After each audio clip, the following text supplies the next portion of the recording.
प्यारे भैया और बहनों, सुप्रभात। आज हम कक्षा 11 में फिजिक्स के चैप्टर नंबर 4 ऋजु रेखीय पथ पर गति का अध्ययन करेंगे। इसमें हम गति की द्वितीय समीकरण s बराबर u t plus 1/2 at square का सत्यापन करेंगे। इसके लिए हम मान लेते हैं, माना एक वस्तु बिंदु A से गति आरंभ करके u वेग से गति आरंभ करके s t समय में s दूरी तय करके जब बिंदु B पर पहुंचती है तो उसका वेग v हो जाता है। ठीक है बच्चों। देखो बच्चों, हमें आंसर में s चाहिए। s क्या है? विस्थापन यानी कि दूरी। और दूरी कहाँ से कहाँ तक की? a से b तक की। हम देखते हैं कि a से b तक पहुँचने पर उसकी चाल में परिवर्तन हो रहा है। चाल u से v हो रहा है। तो सूत्र होता है चाल बराबर दूरी बटे समय। वो हम यहाँ पर नहीं ले सकते क्योंकि चाल के दो मान हो गए। और जब चाल में परिवर्तन होता है तो हम चाल निकाल कर औसत चाल निकाल लेते हैं। और औसत चाल का फॉर्मूला होता है औसत चाल बराबर कुल दूरी बटे कुल समय। तो हमें क्या निकालनी है? कुल दूरी। तो कुल दूरी निकालने के लिए औसत चाल में कुल समय की गुना हो जाएगी। तो औसत चाल गुना कुल समय बराबर कुल दूरी। औसत चाल कैसे निकालते हैं?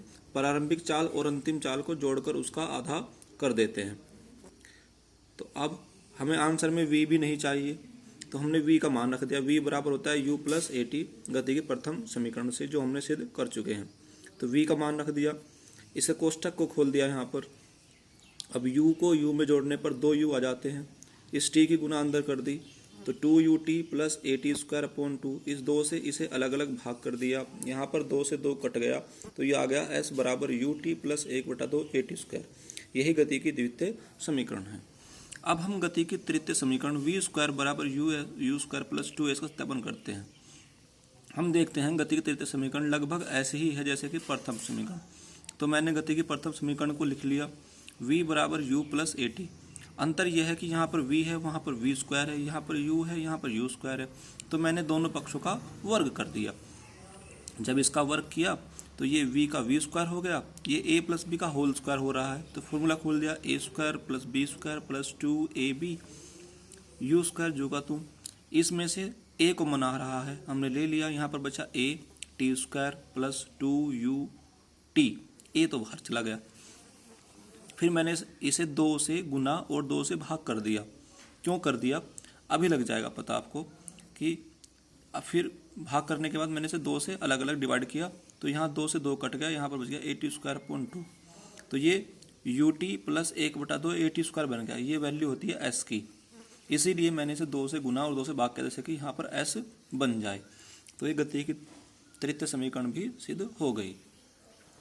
अब बच्चों, एक गणित होता है, उसे अंग्रेजी में कहते हैं कैलकुलस और हिंदी में कहते हैं कलन शास्त्र। कलन शास्त्र असल में अवकलन शब्द से लिया गया है। इस कलन शास्त्र में हम 2 चीज़ पढ़ते हैं, अवकलन और समाकलन। अवकलन का माने होता है, अवकलन को अंग्रेजी में कहते हैं डिफरेंशिएट और समाकलन कहते हैं इंटीग्रेशन। अवकलन में हम किसी फलन की वैल्यू को कम करते हैं और समाकलन में उसे बढ़ाकर फिर पूरा कर देते हैं। यानी पहले फलन होता है, फिर फलन का हम अवकलन करते हैं तो वह छोटा हो जाता है। यदि फिर अवकलन का समाकलन कर दें तो हमें पूरा फलन वापस मिल जाता है। तो जैसे ही लिखा है मैंने, ये s विस्थापन है और t समय है। यदि मैं विस्थापन का समय के सापेक्ष अवकलन कर दूं तो मुझे वेग प्राप्त होता है। दूसरे शब्दों में कहूँ, अवकलन के माने होता है घटते क्रम में परिवर्तन। यदि मैं विस्थापन का विस्थापन में समय के साथ परिवर्तन करूं तो मुझे वेग प्राप्त होता है। ऐसे ही यदि वेग में समय के साथ परिवर्तन किया जाए तो त्वरण प्राप्त होता है। ये अवकलन का सूत्र है y बराबर x की पावर n। जैसे मैं y का अवकलन करता हूँ तो लिखता हूँ dy by D x. D माने डिफरेंशिएट यानी अवकलन, y का x के सापेक्ष यानी y में x के सापेक्ष परिवर्तन हो रहा है। तो अवकलन में जो भी घात होती है वह उठकर गुना में आ जाती है और घात में 1 कम हो जाता है। ये समाकलन का सूत्र है। ये समाकलन का चिन्ह है x की पावर n dx। dx ये बता रहा है कि x का अवकलन हुआ है। तो अब हम x का समाकलन करेंगे तो जैसे अवकलन में 1 घात कम होती है, समाकलन में 1 घात जुड़ जाती है। वहाँ पर घात गुना में आती है और यहाँ पर घात भाग में चली जाती है।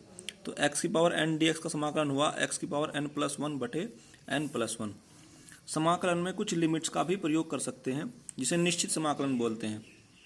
जैसे x की पावर 5 dx है, ये कह रहा है कि x का अवकलन हुआ है और अब आपको समाकलन करना है, जबकि x की लिमिट है 0 से लेकर 10 तक, यानी x का सबसे छोटा मान 0 है और सबसे बड़ा मान 10 है। ये कुछ भी हो सकता है, 0 से लेकर अनंत तक भी हो सकता है। इसने x की वैल्यू को सीमित कर दिया कि x की वैल्यू 0 से 10 तक होगी। तो अब मैं इसका समाकलन करता हूँ। समाकलन में क्या होता है, घात जुड़ जाती है और वह घात फिर झुके तो नीचे, घात में एक जुड़ा और वह घात झुके तो नीचे। ये हो गया x की पावर 6/6। पहले हम अपर लिमिट रखते हैं, फिर minus lower limit. Upper limit में x की मान कितना है 10, तो x की जगह 10 रख दिया। लोअर लिमिट में x का मान कितना है 0, बीच में माइनस का चिन्ह होता है। 0 की तो पावर कितनी भी हो वो तो 0 ही रहती है। ये 10 की पावर 6/6 आ गया। तो ऐसे समाकलन होता है निश्चित। अब अवकलन समाकलन को थोड़ा और समझ लेते हैं। अवकलन व समाकलन में संबंध। जब किसी फलन का अवकलन किया जाता है तो फलन छोटा हो जाता है। इसके विपरीत जब किसी अवकलित फलन का समाकलन किया जाता है तो वह बढ़कर पूरा हो जाता है। कह सकते हैं हम कि फलन होता है, हम उसका अवकलन करते हैं डिफरेंशिएट, तो वह छोटा हो जाता है। समाकलन करते हैं तो वह फिर पूरा होकर फलन बन जाता है। इसे एक उदाहरण के द्वारा भी सिद्ध कर सकते हैं।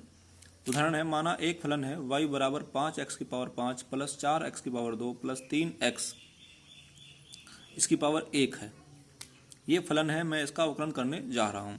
तो dy/dx, ये तो गुणांक है जो का तू आ गया, और जो घात है वो उठकर सामने आ गया और घात में से एक कम हो गया, n(x की पावर n-1). तो 5x की पावर 4, यहाँ पर 2 उठकर आ गया, घात में से एक कम हो गया 1, यहाँ पर 1 सामने आ गया, तो 1 में से 1 कम करेंगे तो 0 हो जाएगा। तो ये हो गया 25x की पावर 4 प्लस 4 दूनी 8x प्लस 3 x की पावर 0, और x की पावर 0 का माने होता है 1, तो यहाँ पर 3 आ गया। फिर मैंने dx की गुना इधर कर दी। अब मैं इसका, देखिए फलन था, ये इसका अवकलन करके आया, अब मैं इसका समाकलन करूँगा तो मुझे फलन ही मिलना चाहिए। तो मैं समाकलन करता हूँ।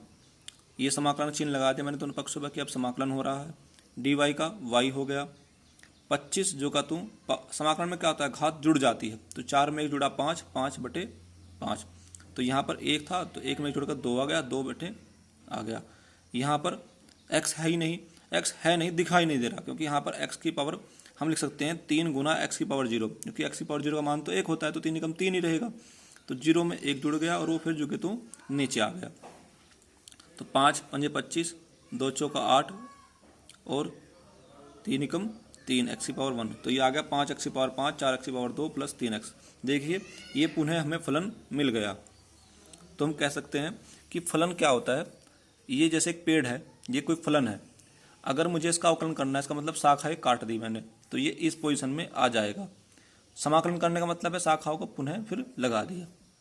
तो अवकलन किसी फलन को छोटा करता है, समाकलन उस फलन को पुनः पूरा कर देता है। बच्चों, अगली बार हम गति के समीकरणों का कलन शास्त्र के आधार पर ही सत्यापन करेंगे, जो कि एग्जाम की दृष्टि से बहुत महत्वपूर्ण है। धन्यवाद।